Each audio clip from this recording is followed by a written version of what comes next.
Hi hello, welcome back. അപ്പോൾ ഇന്ന് ഒരു കുട്ടി വ്ളോഗാണ് കേട്ടോ. ഞാൻ ഡിജിറ്റൽ ക്രോപ്പ് സർവേയുടെ ഭാഗമായിട്ട് കാർഷിക സർവേക്ക് പോയിട്ടുണ്ടായിരുന്നു. അപ്പോൾ ആ സമയത്ത് നമ്മുടെ പാലക്കാടൻ നഗരത്തിൻ്റെ മധ്യത്തിലായിട്ടുള്ള കുറച്ച് പാടശേഖരങ്ങളും അതേപോലെ തന്നെ വിളഞ്ഞു നിൽക്കുന്ന നെൽപ്പാടങ്ങളും അതുപോലെ തന്നെ എന്താ പറയുക, കൊയ്യാനായി പാകമായിട്ട് കൊയ്ത്തുകാരെ അല്ലെങ്കിൽ കൊയ്ത്ത് യന്ത്രത്തെയൊക്കെ കാത്തു നിൽക്കുന്ന നെൽവയലുകളും അതേപോലെ തന്നെ അതിൻ്റെ മനോഹാരിതയുമാണ് നിങ്ങൾക്ക് മുമ്പിൽ ഇന്ന് കാണിക്കാൻ പോകുന്നത്. എത്ര മനോഹരമായ കാഴ്ചയായിരുന്നെന്നോ, അത് പറഞ്ഞറിയിക്കാൻ വയ്യാത്ത ഒരു അനുഭവം തന്നെയായിരുന്നു.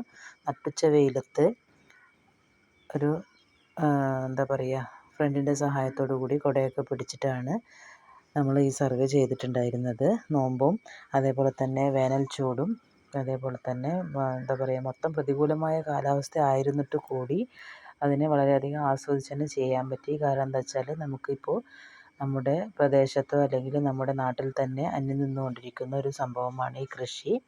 ഓരോ വർഷം കഴിയുന്തോറും പാടങ്ങൾ ചുരുങ്ങി ചുരുങ്ങി അവിടെയെല്ലാം കോൺക്രീറ്റ് കെട്ടിടങ്ങൾ അല്ലെങ്കിൽ ഈ പറഞ്ഞ പോലെ തന്നെ ഷോപ്പിംഗ് കോംപ്ലക്സുകൾ, അതുമല്ലെങ്കിൽ തരിശായിട്ടിരിക്കുന്ന അവസ്ഥ എന്നിങ്ങനെയുള്ള കാഴ്ചകളാണ് നമുക്ക് കാണാൻ കഴിയുന്നത്. അതിനിടയിലാണ് ഇത്രയും വിശാലമായ ഏക്കർ കണക്കിന് പാടങ്ങൾ നെല്ല് വിളഞ്ഞ് എന്താ പറയുക, കൊയ്ത്തിനായി കാത്ത് കിടക്കുന്നത്. ഈ മാർച്ച് മാസത്തിലും എന്താ പറയുക, നല്ല നനവും അതേപോലെ തന്നെ അത് മെയിൻറ്റെയിൻ ചെയ്ത് കൊണ്ടുപോകാനുള്ള കർഷകരുടെ ആ ഒരു എഫേർട്ടിനെ എത്ര അഭിനന്ദിച്ചാലും മതിയാവില്ല.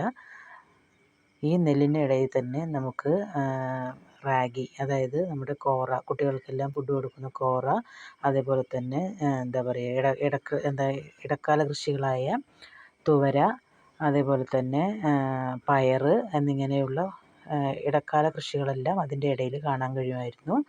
പിന്നെ അതുപോലെ തന്നെ വളരെ നല്ല രീതിയിൽ തന്നെ അത് വരമ്പൊക്കെ തിരിച്ച് ഓരോ കണ്ടങ്ങളായി അതിലേക്ക് വെള്ളം വിടുവാനും അതേപോലെ തന്നെ അതിനെ നല്ല രീതിയിൽ ഓർഗനൈസ് ചെയ്ത് കൊണ്ടുപോകാനും ഈ ഒരു കർഷകർക്ക് കഴിഞ്ഞിട്ടുണ്ടെന്നത് അവരുടെ ഒരു വലിയ വിജയം തന്നെയാണ്. ഈ പാലക്കാടൻ നട്ട ചൂടത്ത് ഇങ്ങനെ ഒരു കാഴ്ച നമുക്ക് കണ്ണിന് കുളിർമയേകുന്നത് തന്നെയാണ്. കാരണം എന്താ വെച്ചാൽ, ഇതേപോലെ തരിശായി കിടക്കുന്ന, ഇപ്പോൾ ഈ നിങ്ങൾ കാണുന്ന ഈ തരിശായ ഭാഗങ്ങളെല്ലാം കൃഷിയില്ലാത്ത ഭാഗങ്ങളാണ്. ഈ കൃഷിയില്ലാത്ത ഭാഗങ്ങളുടെ ചുറ്റുമാണ് ഇത്രയും അടിപൊളിയായിട്ട് നല്ല നെൽവയലുകൾ വിളഞ്ഞു കിടക്കുന്നത്. കൊയ്ത്തിന് പാകമായിട്ട് ഏതാനും ദിവസങ്ങൾ കൊണ്ട് കൊയ്യാൻ പാകത്തിലായിട്ടാണ് ഈ നെല്ലുകളെല്ലാം വിളഞ്ഞു നിൽക്കുന്നത്.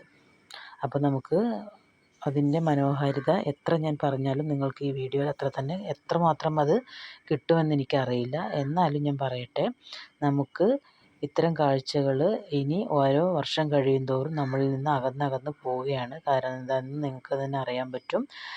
കൃഷിയെല്ലാം ലാഭകരമല്ലാതെ ആയിക്കൊണ്ടിരിക്കുകയാണ്. അതുമാത്രമല്ല, ഉയർന്ന തോതിലുള്ള ഉൽപ്പാദന ചെലവ്, അതിൽ നിന്ന് കിട്ടുന്ന വരുമാനം തുച്ഛമായിക്കൊണ്ടിരിക്കുന്നു. അങ്ങനെയുള്ള സാഹചര്യത്തിൽ സ്വാഭാവികമായിട്ടും കർഷകർ അതിൽ നിന്ന് പിൻവലിയും.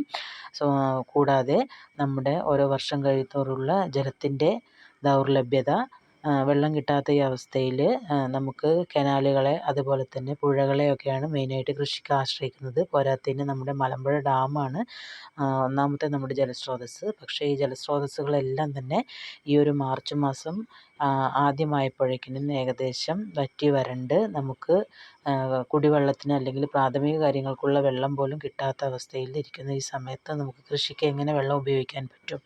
അപ്പോൾ അതുകൊണ്ട് തന്നെ അത് നമ്മുടെ വലിയൊരു ചോദ്യചിഹ്നമായി തന്നെ അവശേഷിക്കുകയാണ്. ഇങ്ങനെയുള്ള നെൽപ്പാടങ്ങൾ സർവേ ചെയ്യുന്നതിൻ്റെ കൂട്ടത്തിൽ തന്നെ നമുക്ക് ഇതേപോലെ തരിശായ ഭൂമികളും സർവേ ചെയ്യാനുണ്ടായിരുന്നു. അവിടെ നമുക്ക് എന്താ പറയുക, നായ്ക്കളുടെ ശല്യവും അതുപോലെ തന്നെ പലവിധ പ്രയാസങ്ങളും നേരിടേണ്ടി വന്നിട്ടുണ്ടായിരുന്നു. പക്ഷേ എന്നിരുന്നാൽ കൂടി നമുക്ക് ഈ ഒരു കാഴ്ച എനിക്ക് എൻ്റെ മനസ്സിന് വളരെയധികം സന്തോഷം തരുന്നത് തന്നെയായിരുന്നു. നമുക്ക് എത്രമാത്രം ഇനി ഇത് കാണാൻ പറ്റുമെന്നോ അല്ലെങ്കിൽ ഇനി എത്ര കാലം ഇതെല്ലാം ഉണ്ടാവുമെന്നോ ഒന്നും നമുക്ക് പ്രവചിക്കാൻ പറ്റില്ല. അതുകൊണ്ട് തന്നെ നമുക്ക് ഇപ്പോൾ ഈ കാണുന്ന കാഴ്ച മതിവരോളം കണ്ടാസ്വദിക്കാം. അപ്പോൾ ഇന്നത്തെ കുട്ടി വ്ളോഗ് ഇത്രയേ ഉള്ളൂ. നമുക്ക് അടുത്ത വീഡിയോയുമായി കാണാം. ബായ്.